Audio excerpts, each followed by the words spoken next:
Kumusta ka naman, Luisa?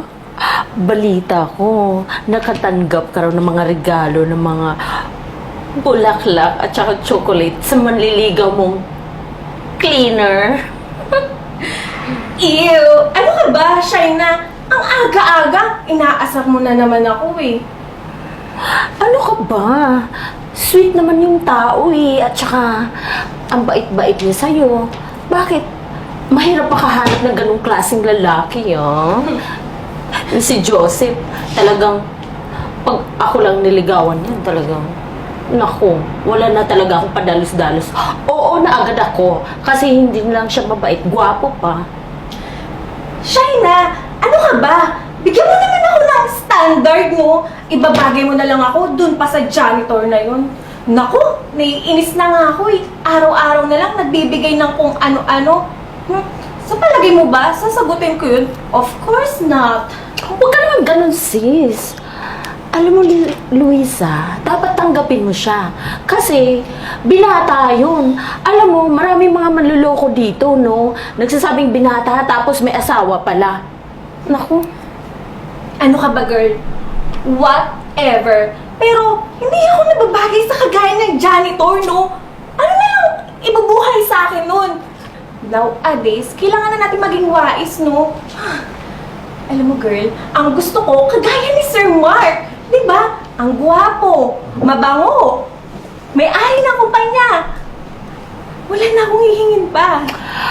Girl, sa kay Joseph lang talaga ako. Kasi si Joseph, nakikita ko sa kanya yung napaka-responsable niyang lalaki. At saka, matyaga siya. Kahit cleaner lang siya, masipag siya. Pwede ba? Huwag mo na nga akong pagdukdukan sa cleaner na yun. Kahit siya pa ang matira sa mundong ito na lalaki, hindi ko siya papatulan, no? Good morning, Luisa. Ano maganda sa umaga? Oh, ikaw. At saka, matang mo ba yung mga pinapadala kong flowers yun? Tagal ko na naligaw sa'yo, hindi mo pa rin ako sinasagot. Alam mo, pwede ba tigil-tigilan mo nga yung kahibangan mo? Masyado ka nang nananaginip ng gising eh. Tingnan mo nga ang itsura mo. Ano bang akala mo papatol ako sa kagaya mo na cleaner? Hello! Kung may gugustuhin man ako, yung amo natin yun, si Sir Mark. Siyempre, mabango, matangkad, maraming pera. Hindi kagaya mo, no? Ganun ba? Hindi naman masusukat yung pagmamahal sa pera, di ba? Ba't di mo ako subukan? Ano ang palagay mo sa akin? Pwede ba? Humanap ka nga ng ka-level mo. Stop getting on my nerves. Ew! Umalis ka nga dito! Sabi ka naman. Duh! Huh! Ang lakas makasira ng araw. Nasisira yung beauty ko. Hi, sir! Sino nga pala yung bago rito na babae? Yan, trainee ko lang yan. Ikaw talaga. Bago yan dito. Oo nga pala, sir. Kailan ulit tayo lalabas? Diba sabi mo magde-date ulit tayo? Pwede naman. Kailan ka ba free? Well, pwede naman ngayon. Ngayon? Oo, pwede bang tara na? Kasi nabitin ako nung nakaraan eh. Check ko muna yung schedule ko Gusto mo muna ako Oh, sure. Minum kayo sa labas. Pero, pwede pa tayong mag-date muna ngayon. Alam mo naman, type na type kasi kita, sir eh. Check ko muna yung schedule ko. Then, if free ako, sige. Ready. Sige na nga. Thank you. Gusto mo yung trabaho mo dyan. O siya, alis muna ako ha. Alis ka na. Have you enjoyed the night? Oo naman, syempre kasama kita eh. Good morning, Ma'am Luisa. Kasama pala Sir Mark. Ano, Joseph? Hi, sir. Ikaw na naman. Di ba sinabi ko sa'yo na tigil-tigilan mo na yung pangungulit mo sa akin? Dahil first of all, hindi ko papatulan ang kagaya mong cleaner lang. Hindi ka ba nahihiya sa sarili mo? Tignan mo nga yung pananamit mo at ang baho mo. Hindi ako nababagay bagay sa'yo, mamanap ka ng nararapat para sa'yo, yung kagaya mong naglilinis. Relax. Tara na nga. Check! Morning, ma'am. Ay, ako. Morning, sir. Morning. Ano ba yung regalo ko, Mark? First month sa rin namin ngayon.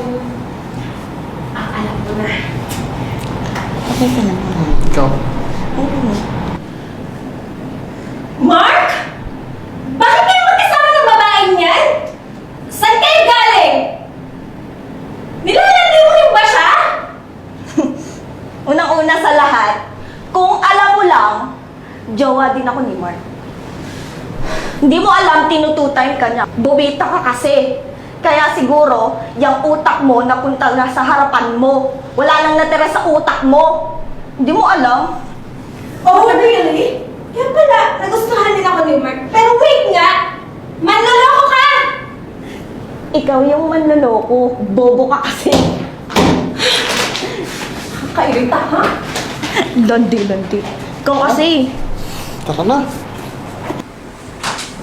Girl, nabubisit ako. Nakita ko dun si Sir Mark. Kalandian yung isang babae doon.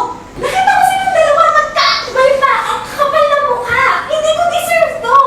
Sabi ko na nga ba, maluloko talaga yung si Mark na yan. Dapat, sinabi ko naman sa'yo, na dapat si Joseph ang pinili mo kasi hindi ka lulukuhin, no? Tsaka matino siya, no? Mabait.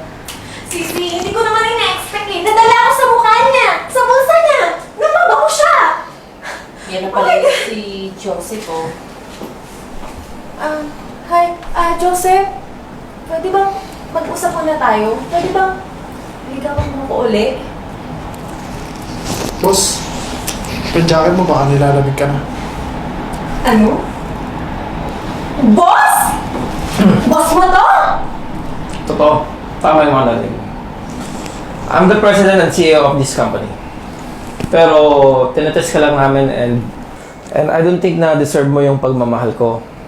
Dahil bumabase ka lang sa trabaho ng tao, sa amoy, sa tangkad, sa itsura. Which is hindi dapat. Alam mo, okay ka sana eh. Gusto kita kaso, sayang, sinayang mo lahat. Diba, ne? May makakahanap ko pa siguro para sa'yo. I'm sorry. Hindi ko sinasadya. So,